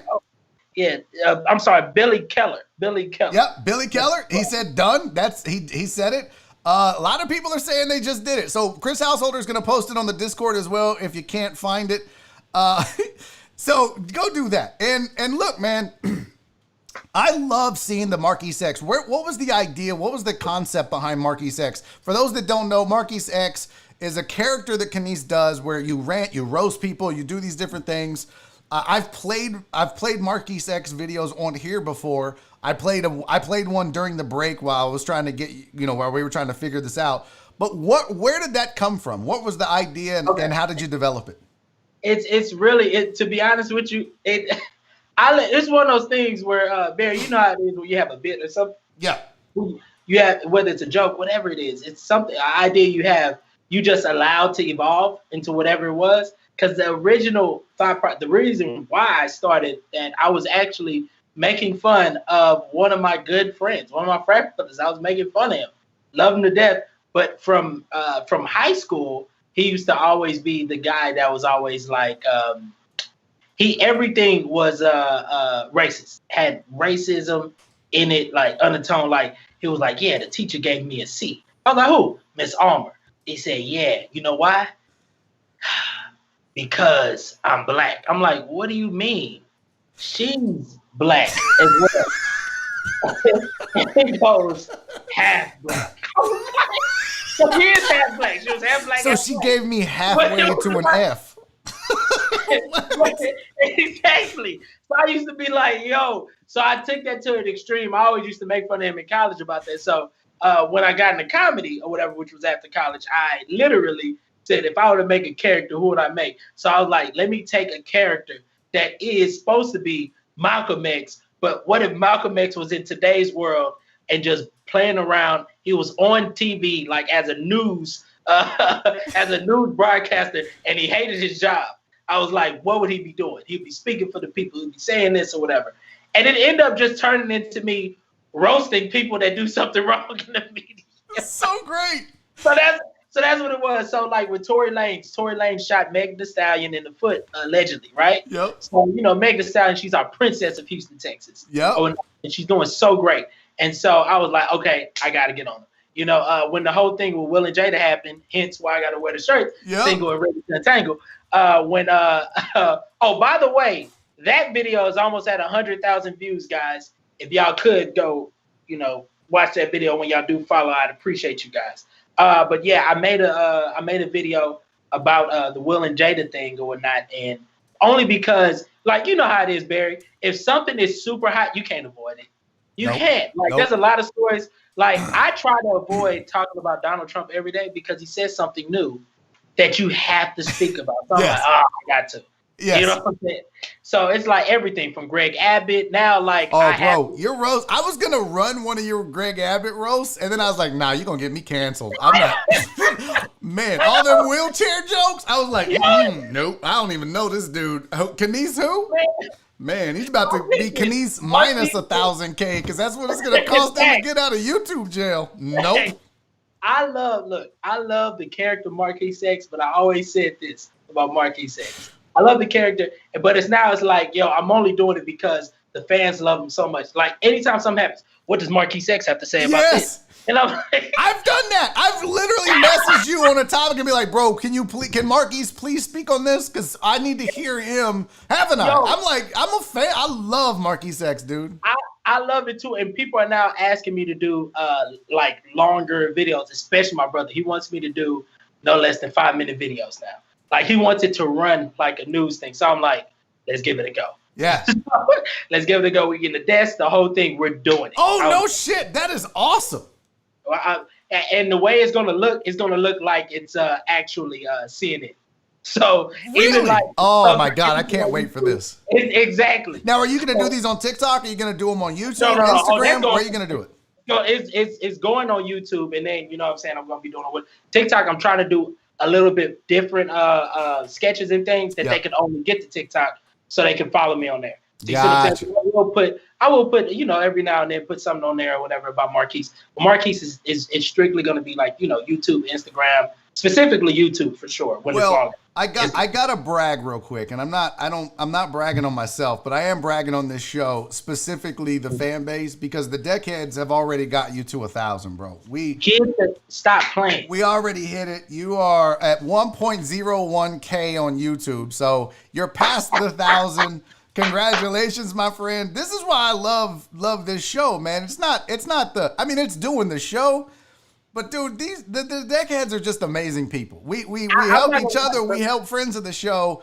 You're halfway to getting monetized. Barry, you have always facts. Barry, you have always had some of the greatest fan base. Like, whether it is, I'm not gonna argue with you. That is true. Yeah, I'm serious. I'm talking about they love you. Like, even sometimes when you retweet and say, "Oh, that was Canice on that jump on the TV," they will follow immediately. You see what I'm saying? Yeah. They love everything you do, and I ain't gonna lie. Like, I got followers on social media here and there, but I want the ones like that. They love you. You say, "Hey, yo, I'm selling socks for $1,000." They're like, you know what? I did need some new socks. I need some $1,000 socks. Let me tell you what, man. I talked about this with somebody else, and the question became, would you rather have 1,000 casual fans or 100 diehards? And I feel like I have about 100 to 125 diehard fans and supporters. I call them supporters. I don't like the word fan necessarily. I hate it. I feel like I ain't Beyonce yet. You know what I'm saying? So, yeah, right. Beyonce these people show up every day to support me. And they're supporters of me and my friends and my fellow compatriots in entertainment. And somebody said shots up. So I have a bottle. You can't see it, but I'm holding a bottle of Whitmire's Texas Peach flavored whiskey to celebrate your 1,000. So we're going to do that right now. So cheers to you. But more importantly, cheers to the Deckheads for making it happen. It wasn't, they didn't have to, but you guys did it as usual. I love y'all. So happy shots to all the Deckheads. Hey, how about this? You are you still selling the Deckhead mugs? I mean, Barry on Deck mugs? I have the shot glasses coming. Okay, whatever it is for whoever within the next I'm gonna check all the recent people that follow me, and one of them random. I'm going to buy them one of the shot glasses. Oh, or whatever shit! I'm gonna get them. I'm gonna get it for them. I love it. That's what I'm talking about. So you're gonna buy a random deckhead that followed you between now and the end of a show. We'll do it between now and the end of the show. Absolutely. If it gets crazy, I got 2 of them. Okay. Yeah. I love it. That see. Oh snap! They done took it. Oh, y'all not playing. No, bro. Canice. Listen, people always are like, "Oh yeah, you have a decent." No, you don't understand. When we talked about the 1,000 versus 100, there's a book that talks about that apparently. But when there are 100 people that believe in you, like the deckheads believe in me in this show, that's how you start to really build something. Because I had at one point, I think I was at like 14,000 followers on Twitter or whatever. And my it didn't get the same, I didn't get the same reaction, the same support, the same kind of like retweets and all that I'll get out of 100 supporters that believe in me, right? It's a huge thing, man. And any entertainer out there, I encourage, find your 100 supporters. And for the most part, Barry, what we're trying to do anyways, the reason why everybody wants, a huge amount of followers or whatever. I mean, granted, companies come in, branded companies try to, pay you to do this and that. Cool. That's great. But the reason why we're trying to get that is because we're trying to find that core audience, that little piece that truly loves us. Because that's all it is. Because in our heads, it's like a numbers game to find that 100. Yep. You know what I'm saying? And I would take that 100 any day. Because think about it right now. We're still in quarantine, right? Okay. Yep. One of the biggest things I've been trying to do so hard and save money and this and that was do a tour, right? But now that we're in quarantine, every place ain't open like that. It's social distancing. So now you got to pivot your goals, right? So there's still opportunities to do things like, let's say a pay-per-view or pay per stream or whatever, stand-up comedy show. If you booked the venue, you had probably like 10 people there and then sent it out to you again. Now all of your fans, your core 100, they don't have to just be in Houston.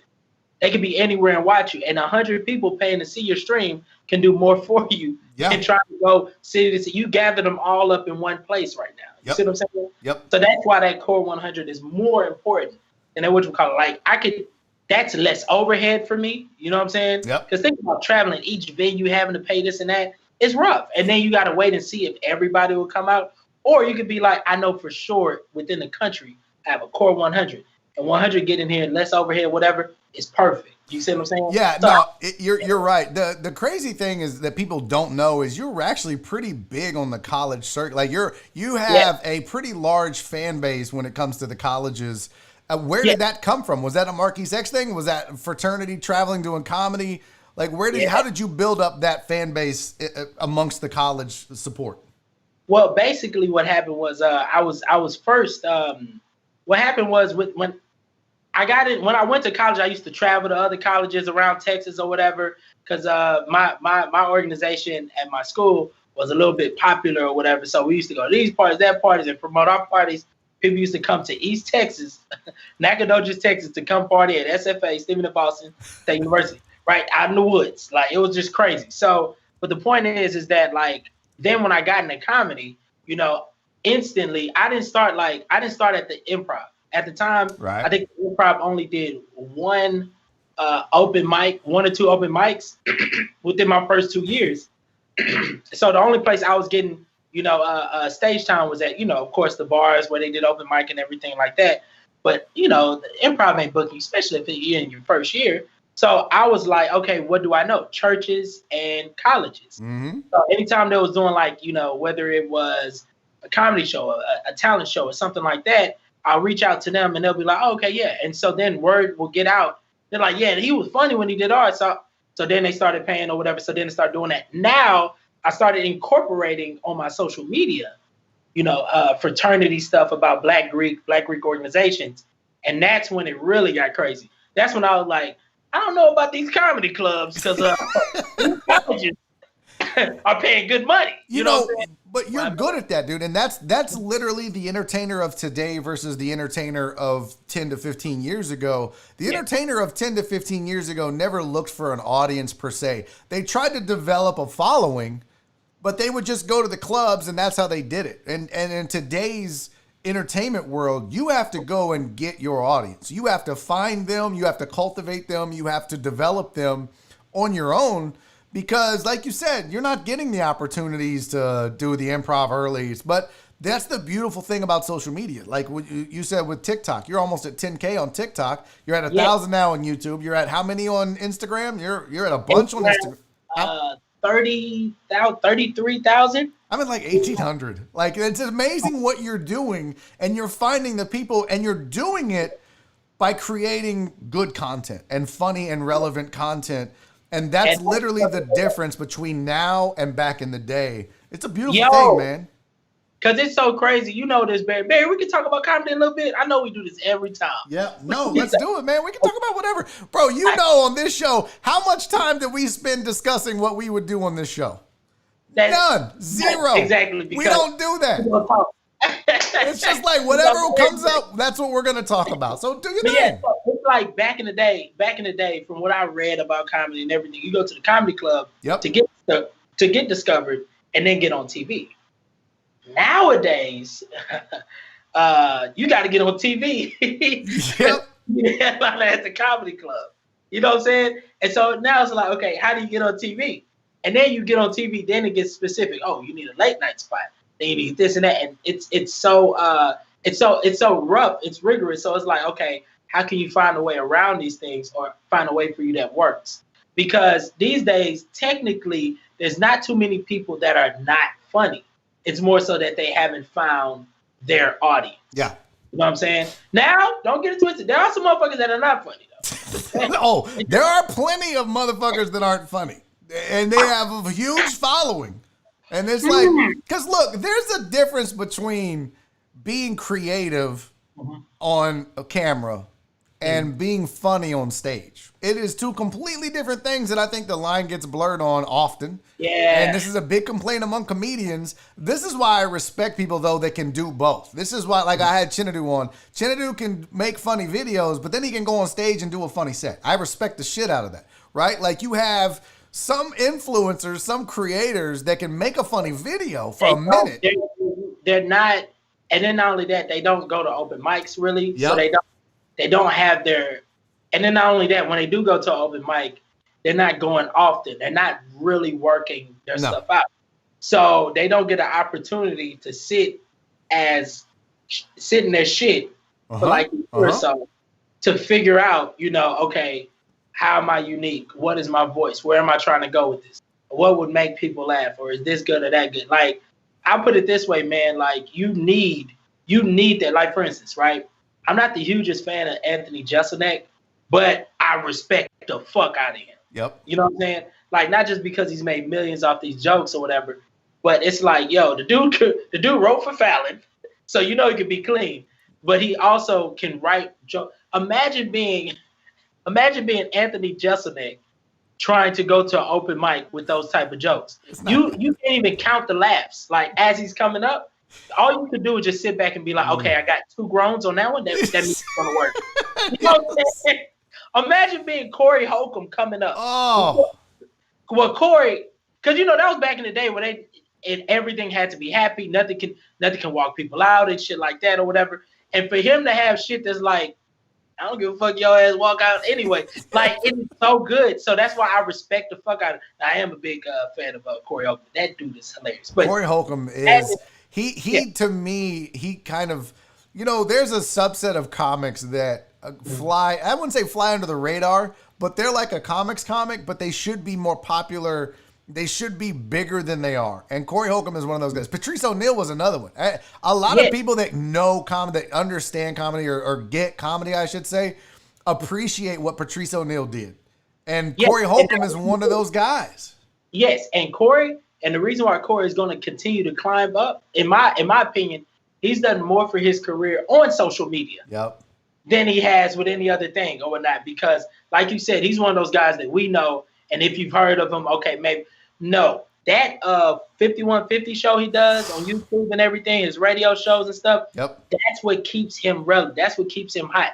He has a loyal fan base that loves to hear from him. So that's what I'm saying. I think that continued to grow him in my opinion. Yeah. Over that with Corey, because he would have been somebody people would have just forgot about and shit like that. And that would have been horrible. It happens all the time, though. You see guys have that career arc that actually has a downside to it, where they hit a peak and they don't take advantage of it, and then they start to slide. A lot of these guys that win, not America's Got Talent.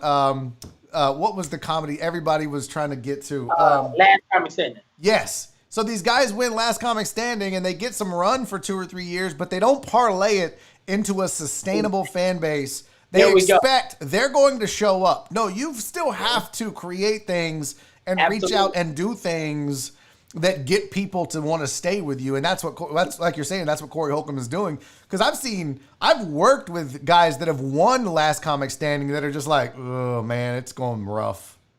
And I'm like, and then you got cats who just added social media or a podcast or something while they were doing something. And it has done numbers for them. Like, they paid less on advertising, because they already got the people there. Yep. They already got the people. They're like, oh, they're going to be there. So I love that, man. I love that. And so that's why I like Barry on Deck. Like, when I first seen you starting, I was like, he already got the logo, got the cup. He's legit. and how fast your following came up. And it's not just anybody.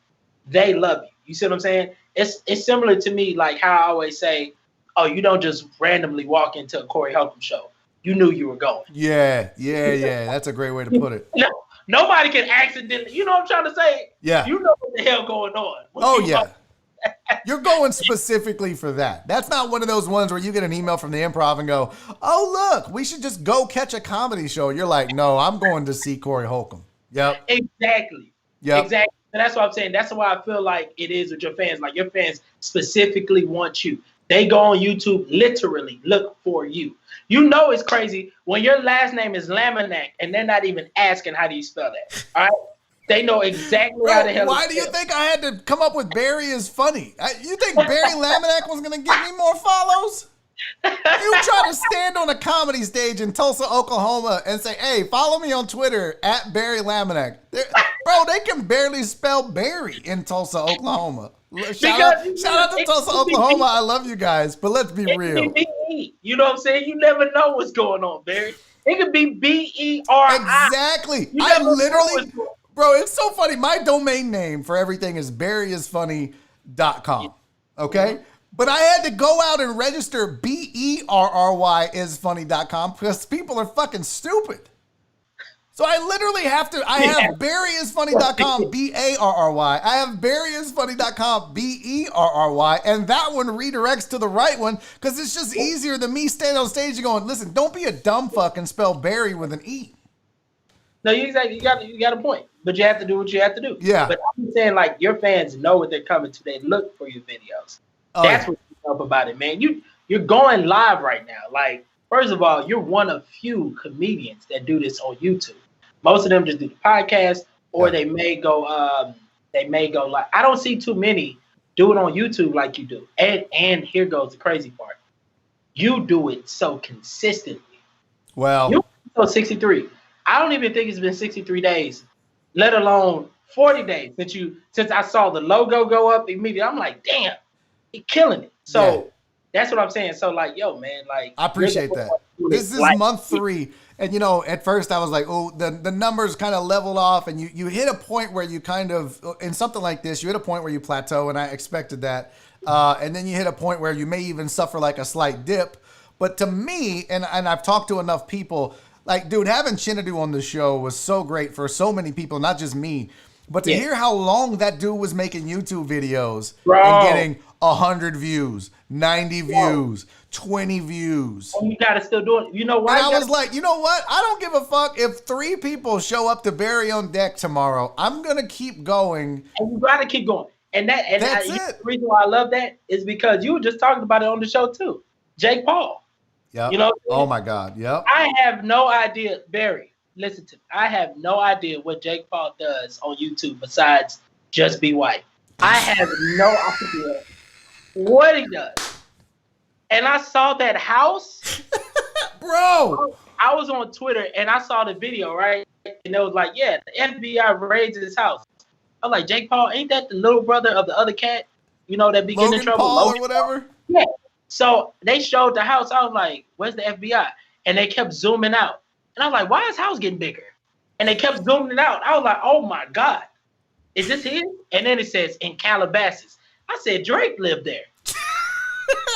Calabasas? Yo, I was like, what the? I was like, hold on, wait. I had to get off of there, go online, and say, how old is Jake Paul? It said like 23 years old. It's amazing. I was like, wait a minute. Yeah. And I said, how much is he worth? Yeah. And it said somewhere around like 15 million. Bro. Amazing. What's up? I just need like 80K a year. That's it. I just need enough sponsors and Patreon and super chats to equal. And I'm like the happiest man on the planet. If I just woke up every day and did this and could just pay some bills. I'm not even asking for 6 figures. Okay. This is what I want. This is what I want for my life. It's the craziest thing though, man. And you wonder how these cats do it, right? You wonder, because I look at Jake Paul and I watched a couple of his things. I watched that Anna, what was her name? Addison Rae. I actually had a video of hers that I put on the screen. I went to her TikTok. I look at it and I think, you know what? There are way more people out there that are way more talented than those two. Here's the difference. Persistence and luck. That's it. Like you got to be around long enough for luck to happen. So the persistence leads to the luck, which leads to the success. And that's kind of what I figured out. That's why, because I always say this, talent is great. Yeah. But talent means nothing in a room with, you know, the person who knows everybody or everybody knows them. Yeah. You know what I'm saying? There are way better singers than Rihanna. Oh, but everybody knows Rihanna. Yeah. You see what I'm saying? So I was like, yo, if talent was more important than just a name or a face, why isn't talent getting paid more? It never happens that way. You know what I'm saying? Yeah. So that's why I was like, so basically that's why the Kardashians are worth more than us. Just straight up. And like you said, persistent. Kim Kardashian persistently did things to get to, you know, sex tapes, this and that. Yeah. She consistently had sex with the right people. Black things. She kept doing that. She did black things. I love it. Somebody in the chat goes, Barry, you don't get a being white check monthly? No, I don't get those checks. I get on YouTube. I try to be white every day on YouTube because I'm like, man, look, if I have to sell out and act white.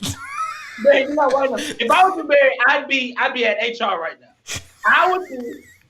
I would be right now. Honky resources, right? Not human resources, honky resources. Excuse me, where is my check? Where is my check? Am I not white? Is my last name not Lemon? Look at me!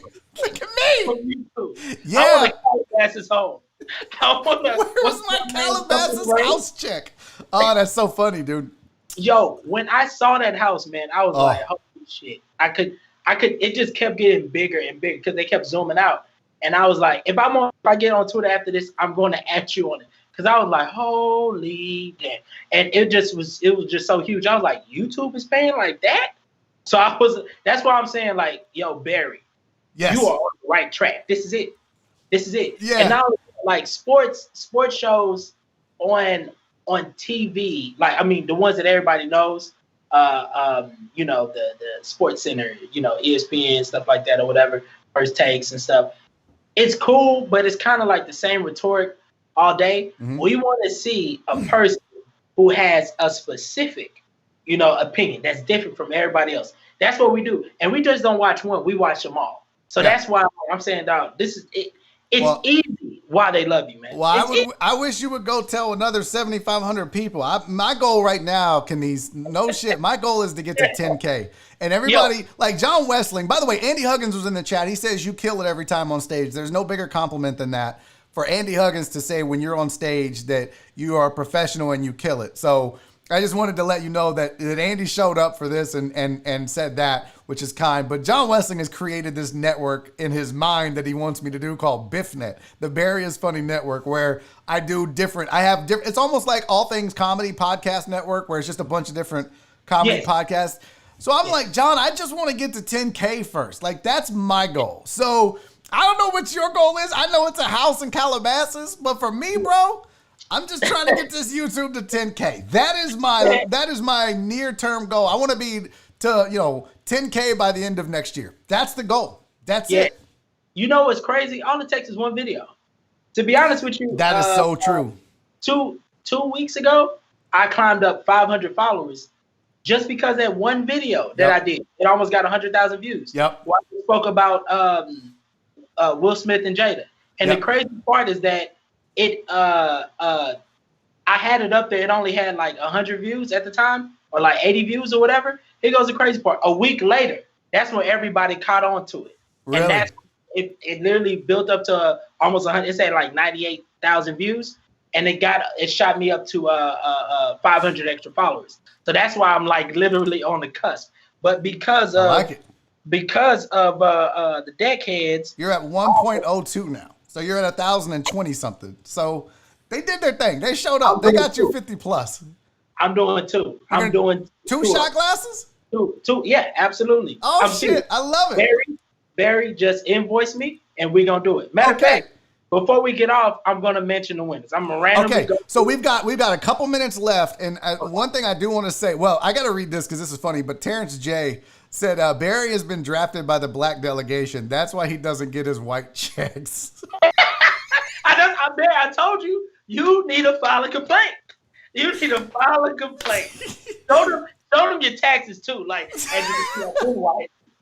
I've been white. You need to file a complaint. No, you should see. There's a bunch of black dudes in the chat. Remove your Facebook pictures with your flat top where you was looking like MC30. Remove all that. Oh, that's so funny. There's a discussion in the chat about how I got drafted into the black delegation. Somebody said I was traded into the black, and somebody said I was signed off the practice squad. Oh, this is so goddamn funny. You guys are hilarious. Hey, tell people where they can find you, because we got to get out of here, but tell people where they can find you besides on YouTube where they've already found you. Yeah, y'all found me on YouTube. I love that, man. You can find me on all social media platforms at Canice 100K. That's TikTok, YouTube, Twitter. Twitter, I'm extremely problematic. And if you want to talk sports, especially Houston Rockets basketball, let's do it there. Instagram, Canice 100K. Facebook, Canice 100K. Also, you can go to shop100k.com, get you a single ready-to-entangle shirt. I need to get one of those. So, yes. All right, who you pick 2 names. Pick 2 names. I'm gonna write them down, because what I'm gonna do is once I get these in, I'm gonna send them the shot glasses, and then you and I will work out the money. But pick 2 names from your list. Absolutely. Just randomly pick them. I'm doing it right now. I'm going to. We got Amos Johnson. Amos Johnson. Okay. Amos Johnson and Jeshua Watts. Jeshua, not Josh. J-E. Shua. I feel like you're like, oh, this is definitely a black dude. I'm gonna pick this name. You know, there ain't no black dudes named Joshua. There's black Joshes, but there's no black Joshua. But you know, there was a black mom that wanted a Joshua, but she was like, I'm not gonna do that to him and his friends. We'll call him Jeshua. Jeshua Watts. We'll do that. All right. J Watts and Amos Johnson and Jeshua Watts. I wrote them down. I'm going to get their info.